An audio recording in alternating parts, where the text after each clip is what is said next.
We begin tonight with breaking news. Fire crews are on the scene of a barn fire north of Hawley, Minnesota. Good evening and thank you for joining us. Fire crews say there were 2 buildings on the property fully engulfed in flames. The call came in around 3:30 this afternoon. The location is off of 210th Street northwest of Hitterdal. Right now, the Hawley Fire Department as well as the Hitterdal and Ulen departments are responding. Valley News Team's Natalie Parsons is on the scene, and she will bring us more in other future newscasts. So be sure to check back with Valley News Live for updates on this story.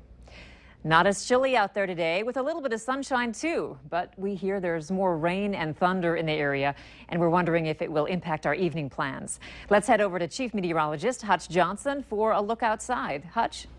Thanks so much, Andrea. Heading into the evening, we're hearing rumbles of thunder here in the South Fargo area, South Moorhead, and the radar is indicating that we do have some thunderstorms spreading along Interstate 94 from the FM area down through Alexandria at this hour. There's fairly slow movers, and they're not particularly strong regarding the hail size potential, but some lightning, thunder, and brief heavy rain will not be out of the question. In the Fargo area, we're generally seeing the strongest and heaviest cells moving through southern portions of Cass and Clay County right now.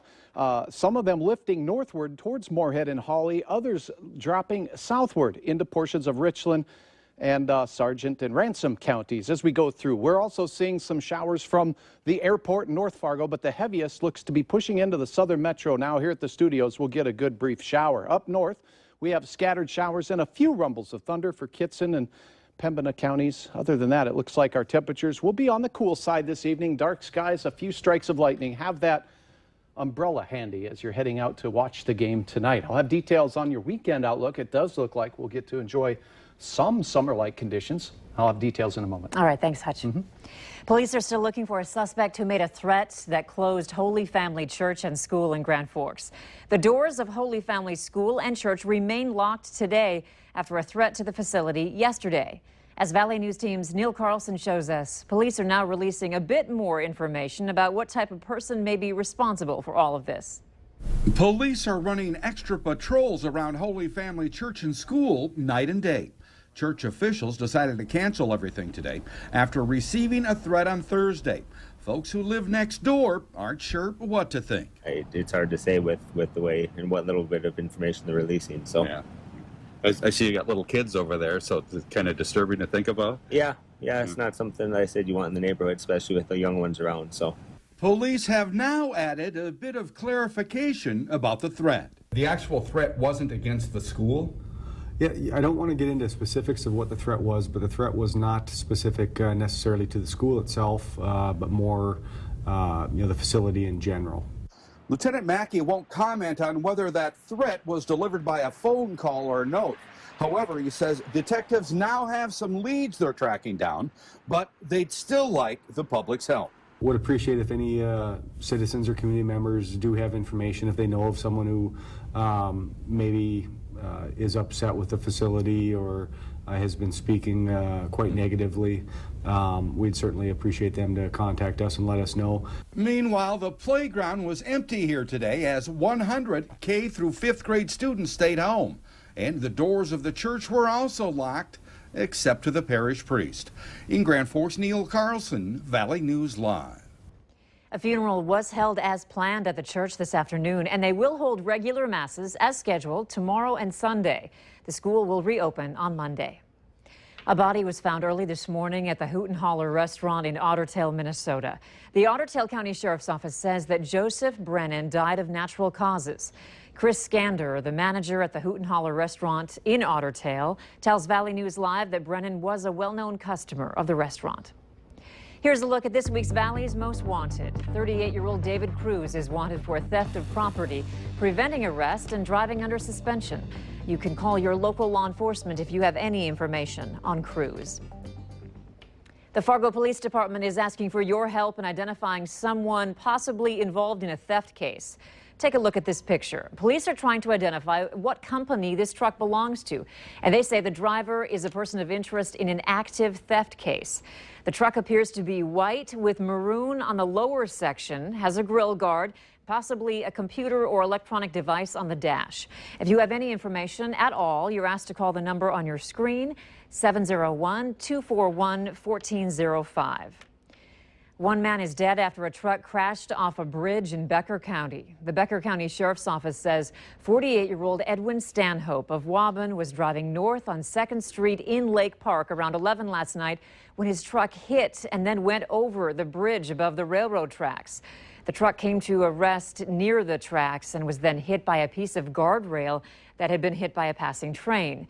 Stanhope was taken to St. Mary's Hospital in Detroit Lakes, where he later died. The cause remains under investigation. The state of North Dakota had to shut down a main road leading to the area where hundreds of people were protesting the Dakota Access Pipeline project. The closure lasted 3 hours. The roadblock was for southbound traffic on Highway 1806, just 6 miles south of Mandan. The closure was in place because of the large number of pedestrians on the shoulders of the roadway near the protest camps. The Red River Regional Dispatch Center is gearing up to start taking your 911 text messages. Next Generation 911 is up and running, but final testing still needs to be done. It's expected to go live in October. Experts say this technology will be especially helpful in domestic violence situations where people may not be able to make a phone call for help. People who fly out of Hector's International Airport in Fargo can now schedule an appointment to get signed up for the TSA PreCheck program. PreCheck has been at Fargo's airport since 2014. If you're not already in the program and would like to be, you can get enrolled Monday, October 3rd. TSA PreCheck allows you to leave on your shoes, light outerwear, and belt. You can also keep your laptop in its case and keep your liquids in carry-on bags. For more information, head to valleynewslive.com and click on this story. If you're looking for a new home or just ideas for a remodel, the next 2 weekends you'll have the opportunity to tour houses in the Fall Parade of Homes. New on the route this time is a home aimed at first-time buyers who want to build new. Valley News Team's Ashley Bishop finds out why housing prices are so high when it comes to first-time homes. Builders say they are seeing a demand from first-time home buyers wanting a new affordable home, but at a higher end quality. Wanted to target those first-time home buyers that are looking to buy new construction, but wanted to stay in a price point that was $250 or less. So I think the design is fabulous and it's practical, it's good quality. 54 homes are available for people to view, ranging at prices of $225,000 and more than $1 million. According to the permits, more homes are being built this year compared to apartments. But why are the homes costing so much? Well, with regulations and things like special assessments, land costs, material costs, all the things that you have to pay for up front, that drives the cost of the homes up and makes them a little less affordable. Space says the lot we were on cost $60,000, and then the special assessments can run between $40,000 and $70,000. So once you start out with that, that's a big chunk of change to make an affordable house out of it. The 3-bedroom, 2.5-bath home has been in the work for a year. Keitzer says many first-time home buyers are moving away from fixer-uppers. The fixer-uppers, definitely for the first-time home buyers, they can be challenging just because there's a lot more home maintenance involved. Where again, these are everything's brand new. You just get in and just enjoy the house. In West Fargo, Ashley Bishop, Valley News Live. The Fall Parade of Homes runs from noon to 5 Saturday and Sunday. You can download the mobile app or click on this story to learn more about the event at valleynewslive.com. Around 30 people volunteered their time to help fix up the new Legacy Children's Foundation house. The house is going to help children in the area with a goal to get them to graduate from high school. Employees with innovative basement systems did the hard work, waterproofing and fixing the foundation of the home to make sure it's watertight. They wanted to do this. I thought we'd get 5 to 10 people. My goodness, they all pitched in. They wanted to come here and help out. Bus full. There's a bus full of people. Yeah. That's awesome. All that donated basement work in the Legacy Children's Foundation house is worth $40,000. It is an astounding number, 88,000. That's the number of U.S. soldiers, men and women, who are listed as missing in action in wars around the globe. The majority of them from World War II.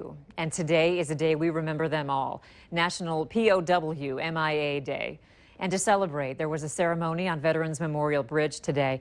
It also raises the question for some, particularly those of recent wars, might some of those missing still be alive?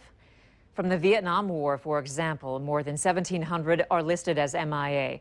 Of those, nearly 50 are from the Dakotas and Minnesota. This day of remembrance came out of that war when Congress passed a resolution authorizing it in 1979. Many of you have experienced the beauty that lies above the surface of Lake Superior. But for the past 6 years, 67-year-old Ken Merriman and two of his friends have been searching the lake for an 1800s-era ship, and they finally found it. Near the Apostle Island, they dropped a camera below the surface about the length of a football field, and that's where they found the ship, called the Antelope. It's an old schooner or barge originally built back when Abraham Lincoln was president. They believe it sank in 1897. So why was it so pristine when they found it? Well, Merriman believes the ship was carrying coal, a neutrally buoyant cargo, so instead of crashing to the bottom, it essentially floated to it. There are even stacked plates in the cabin of the ship. Merriman suspects there are about 400 shipwrecks in Lake Superior, and perhaps as many as 100 have been found. It's a huge weekend for the Bison football team as they take on Big Ten power Iowa. Make sure you join us tomorrow morning at 10 a.m. for the Farmers Union Insurance Bison football pregame show. Alex Egan and Ryan Gellner and the rest of the Valley News Live Bison team will get you ready for kickoff. The game can be seen on ESPN2 at 11 in the morning. Certain washing machines are being recalled because they could start on fire. Find out if you are affected. Still ahead tonight. Thunderstorms with locally heavy rain swirling around the FM area as we speak. More up to the north, and your weekend will bring a break in this activity. Details are coming up right after this.